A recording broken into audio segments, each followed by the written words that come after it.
behold, the mighty Ampsandsound's Bigger Ben. This thing is just an island of iron. Just look at all these massively beefy transformers. This is a hybrid headphone and speaker tube amp. I think you could say probably its focus is headphones, like much of Ampsandsound stuff, but I don't know, maybe that's unfair. Anyway, out the back, speaker taps and your single-ended RCA inputs in, power, fuse. Here's a cool thing. This guy's got 5 separate speaker taps from high Z to low Z. So you've got 16, 32, 100 ohm, and that covers like just a ton of headphones. Volume knob, very nice pot. I don't know what it is, but it's super smooth. And then your tube complement. So you've got your 2 power tubes, your stereo power tubes. These are KT88s. I'll pop those guys in there. Nicer to look at shiny tubes than an empty amp. So pop those guys in there. Hello, friend. And then over here, tube rectified with the popular 5U4G or GB or 5A4, letters and numbers. You've seen, I think, maybe in the Taboo video, maybe some of the ones I talked about, how much I think it's important to get tube rectification so you can really sort of dial in that sound signature you're looking for. And then this is kind of a new one for me. Instead of like a 6SN7, this is a 6SL7, which is a tube that I was not super familiar with. There are some new production or reproduction options. This is the JJ Electronics. But there's also some cool older stuff to get into as well. Not as many things as like a 6SN7 or 6922 or other input tubes you might be familiar with or that I'm familiar with. I won't speak for you. I don't know you. I'll just speak for me and my lack of things I know. So what do we think of this thing? I think it's bloody awesome. This amp is hugely powerful. There's basically nothing it won't power. Like most headphones, like most dynamic headphones, like say ZMF stuff and whatnot, sort of around there. Some like bigger planar stuff's like kind of there. So as far as, sure, it's like there-ish. So you've just got crazy headroom on this thing. Because, hey, guess what? It's also a speaker amp. Yeah, I think it's 8 watts, rated up to like 8 watts, depending on the tube complement you're putting in there. So anyway, definitely an amp that can grow with you as you get different headphones. Like, what's the high level takeaway? Clarity, separation, detail, impact. Great. Just all phenomenal. This amp makes every pair of headphones I try on it sound better. If I go from another amp to this amp, the headphones always sound better. It pairs with pretty much everything under the sun. I think for me, the only gotcha in that was the Sesfara was not perfect to my taste, but I think other people might love it. So I'd say this amp drives every headphone phenomenally. And then if you don't think it's perfect to your taste, well, then you get to start rolling tubes, and that's super fun as well. I feel like this, like the sound signature, I was like, how do you explain the sound signature? It's like, it's got great posture, right? You know, when you like meet someone who's just like sits up straight, they stand up straight, maybe they like took ballet when they were a kid or something, and they just like move through space like really gracefully, but with a ton of focus and attention. That's what this amp sounds like to me. It never flinches, but it's not hard, it's not cold. It's just on a mission to deliver sound.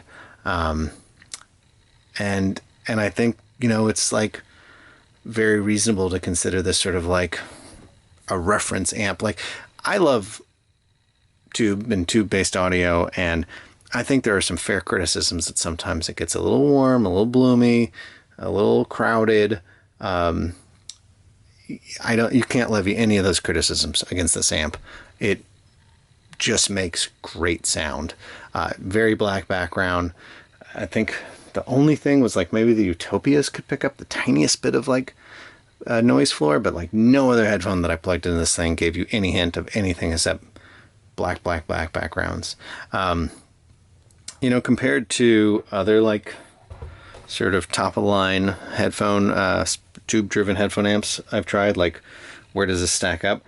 It's right up there at the top, and then I think it just comes down to preference. Like the Donald North Audio Stratus and the Eddie Kern Aficionado that are 2A3 based are great. They're not as powerful. They couldn't really drive this as far to my satisfaction, but they have a little bit more fluidity, a little bit more of that kind of tubey sound, if you want to go there.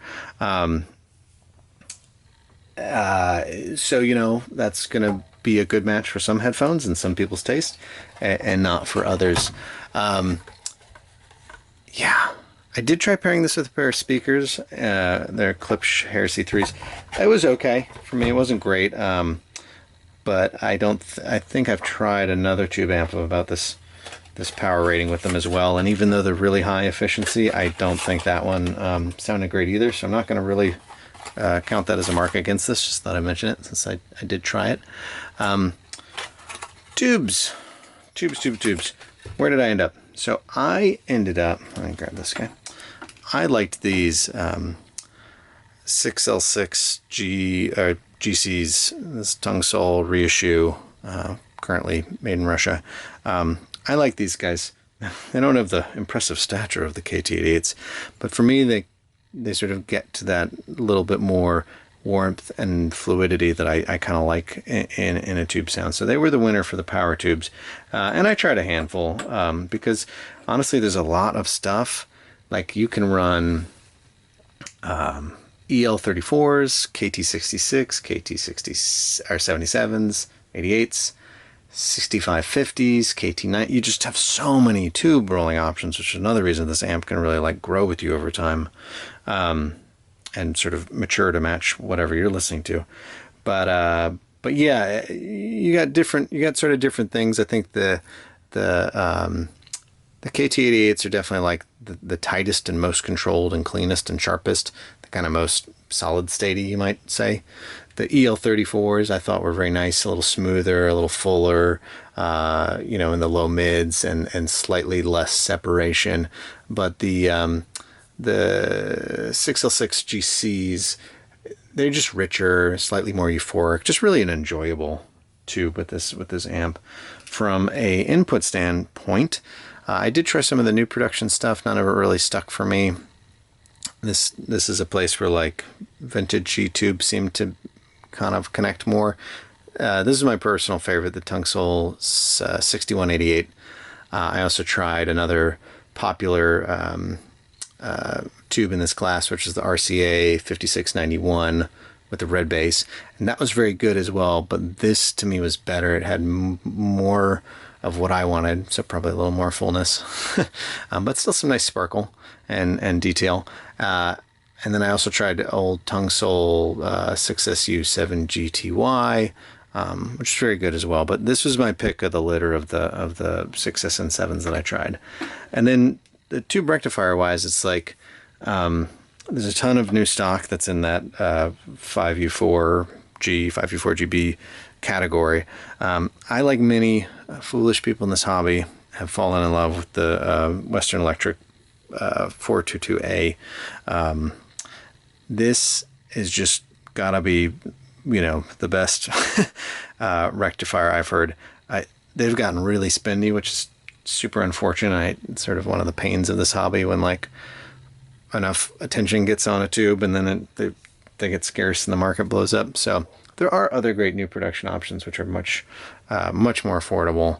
I will just call out the space here that you have to work with for the rectifier is a little bit limited. So like ELMs like that are like giant, I don't know if they'd actually fit. Somebody's got to try it. I don't know if those would actually fit in there without bumping into one of these transformers. Anyway, I think I'm saying a lot. Did I talk about these? I talked about these really briefly, but I think I was reminded of just this amp is like reinforced just how important impedance matching is. Because on a number of occasions, I would try a pair of headphones. I'd be like, headphones, like, okay, it's not quite as good as I remember. And then I'd like go look up at the spec sheet and be like, oh, right, it's whatever 40 ohms and I'm running it out of the 100 ohm tap, and you move over a tap and you'd be like, oh wow, like whatever like thing, like oh it was too bloomy or it was too like congested or whatever, like that problem would sort of disappear and you'd be like, oh wow, impedance matching. That's some shiz. So yeah, there you go. What's the sum up here? The sum up is this thing's really heavy. It arrives in a giant flight case, which is awesome. The sum up is this is an incredibly versatile, powerful. I think this is like this could be, we always talk about our end game. This could be an end game amp, right? Because you've got more power than you're ever going to need for headphones. You've got impedance matching. You've got a ton of different tubes you can roll. You've got a super black background. It's like there's really no complaints and tons of options. It's very spendy. There's a complaint. It's hugely expensive. Yeah, so there's that. But, you know, I think when you look at other amps in that price range, it's easy to justify the cost of this amp in that category. Hard to justify it in any other way of looking at it. But that's what this hobby is a dangerous, slippery slope towards bankruptcy. Anyway, I think that's that. There is a brand new version of this, I think, that Justin the Builder just released. Justin the Builder. I don't know what all the differences are. I'm pretty sure he put a switch to switch between headphone and speakers. So if like you wanted to leave it set up all the time for both, you could do that. I don't know what else he did to it, but I'm sure he did great things because he's a tinkerer and he's always kind of improvings. He's always improvings on his own stuff. So yeah, let's call that good.